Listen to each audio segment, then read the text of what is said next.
Competition's going to begin.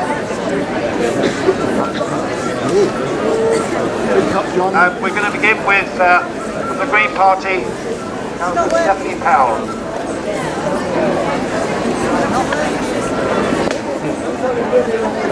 Hello everybody, can you all hear me? Hello? Hello. First of all, a big welcome to Brighton Home. I'm very proud and pleased to be able to read a fantastic statement from our Green MP Caroline Lucas today to support you. I'm one of the Green councillors for the city, and I've got some other colleagues here. And welcome to the city that has its first and only Green Council in the UK. So I've got a lovely speech to read here, so please bear with me, it's very heartfelt. Okay, I'll keep it up, is that okay? Can you hear? Put the volume up, love. We used to say in the discotheque years ago. Can you hear me? No. Back at me. This is a bit of a double act at the minute. Okay, My wife will read it out, she's got a big mouth. Is that alright? Yeah. Come on in, listen. Okay. We're all getting on a bit. So it's a pleasure to be here today to read a statement on behalf of our Green MP, Caroline Lucas, who has been leading the parliamentary campaign against badger culling, but who unfortunately cannot be here today.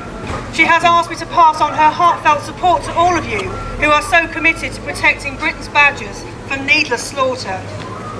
Here is what she says.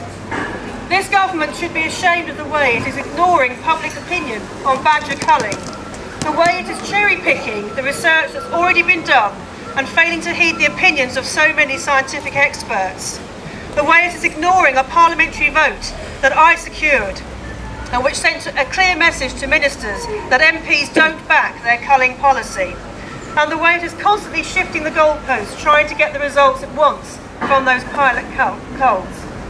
Bovine TB costs the taxpayer around 100 million in testing and the slaughter of animals and compensation to farmers.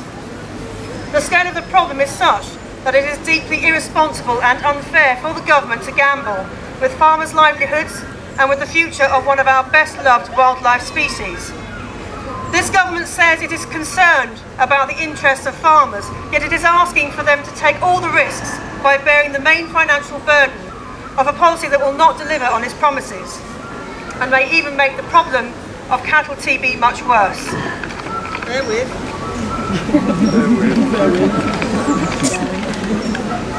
Our farmers deserve better, and our wildlife certainly deserves better too.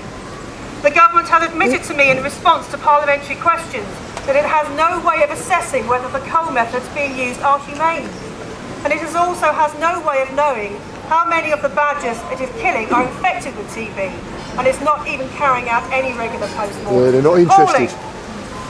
It is unacceptable that millions of pounds of worth of public money has been spent on conducting and policing these pilot culls when there is no framework in place to assess the impacts, as well as plenty of clear evidence that culling will not achieve those desired outcomes. We need to be taking a far more proactive and rigorous approach to controlling the spread of disease from badgers to cattle.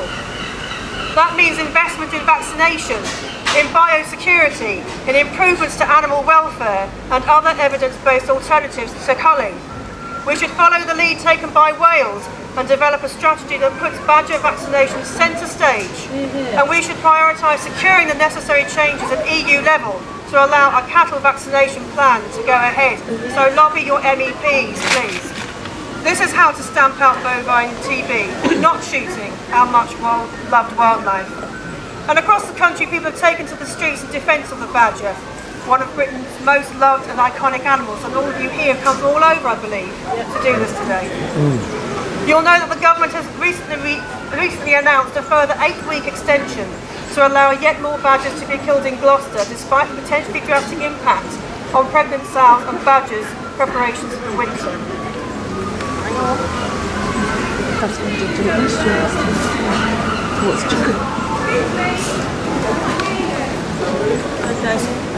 Move in. The prospect of badgers being culled in Sussex is now also facing us, and judging by all the local people that have contacted me about this issue, the people of Brighton Hove just won't stand for it. I applaud the fact that the Green Council have already pledged not to allow any culling on council-owned land, and we have to ensure that farmers and other landowners now do the same. I want to assure you that as Brighton Hove's local MP, I shouldn't say Hove, just Brighton's local MP, I am listening and stand resolutely at your side. I have called for the culling policy to be immediately scrapped and for no additional culls to be authorised without a vote in Parliament, and for MPs to be given the opportunity to properly scrutinise the results so far. There is no way that the 2 deeply flawed pilots held this year can be taken as definitive, and we should be using the reliable body of evidence built up over time to inform decision making. Badgers and their steps have been afforded legal protection in this country, yet continue to face numerous threats, including from snares, badger baiting, road traffic and other forms of persecution. Let's not add any more gun-wielding farmers to that list. Let's call a halt to the culling now, and now focus instead on protecting our country's badgers and the future of British farming. Thank you very much. Well done.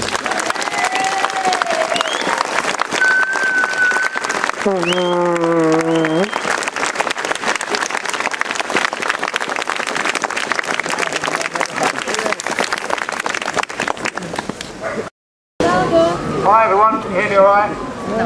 Without, I'll shout as loud as I can. My name's Dave Williams. Speak up, please. You'll be on the video, don't worry. I'll give it as much willy as I can. I'm Dave Williams, Chairman of the Badger Trust. I'd like to say a big welcome and thanks to everyone.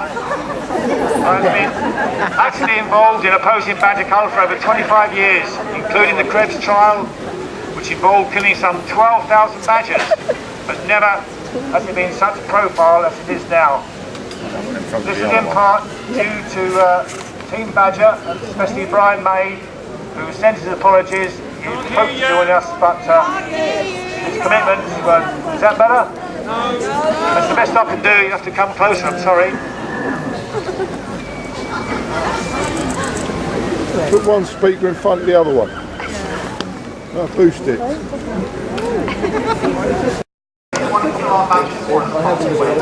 you go on, we just haven't done enough. We have made some progress at the beginning of this year in cracking down on bias security. The only reason for that is that the European Commission basically the government of Parliament to do something about it. They said if you move 30 million out of your bidding to do, the important thing is to stop the economy cracking down on bias security. So we have some tight control in place. We have tight TV testing systems in place in January. And we see nearly 4% reduction compared to last year in TV in the herds of this country. Have you seen that anywhere in press releases in the national marketing? Have you seen that anywhere in press releases in Mary Patson? Did he mention it in the efforts in hell? The last thing they want to admit is that TV is actually getting under control with bias security, because that would take away the justification for this crazy battle. Let's be clear about that. Now then, a lot of people say to me, what is wrong with killing badgers and culling them the way that we're doing the make no meaningful contribution to reducing mobile TV. And in fact, what it could do, it could make the situation worse through cultivation and disease spread. Okay? That's really important. Now, the Labour government accepted that fully and have developed their policy going forward as they did in 2010. Now, David Cameron in opposition was given that. They just wanted good politics. There were votes in this, let's be clear about it. In 2010, in many seats in certain parts of the country, those votes with the Countryside Alliance, many of whom were actually out there supporting Conservative candidates who are now in office in Parliament who support this cull. The Chief Executive, the former Chief Executive of the Countryside Alliance, is now an MP as well in Parliament supporting this cull. There's such a close full of TV. I've been on the radio and television. Mr. Patson never stays long enough to thank me. He always goes in early, and he says he's basically disappeared. One of his favourite things is to listen. There's loads of badgers out there that are basically excreting disease, they're exploding with disease. Over 40% of them are dying on their feet, and we've got to kill them. If we kill them, we're doing them a favour. We're going to have fat, healthy badgers as a result. Okay? Well, the randomised badger call told us something very important. The numbers of badgers that had disease at late stage were increasing in the way that Mary Patson was explaining. And those 11,000 animals killed. She knows now. She's gone back to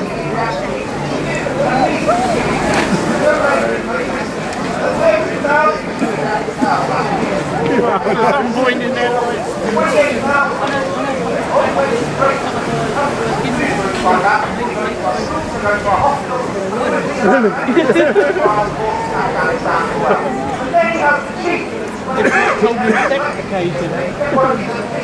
asked me about the threat to our digital capitals. But we're also putting a these shooters is the best option they could find. They thought they could get badgers up out of the sense at night, they could shoot them and not keep coming and knocking them down.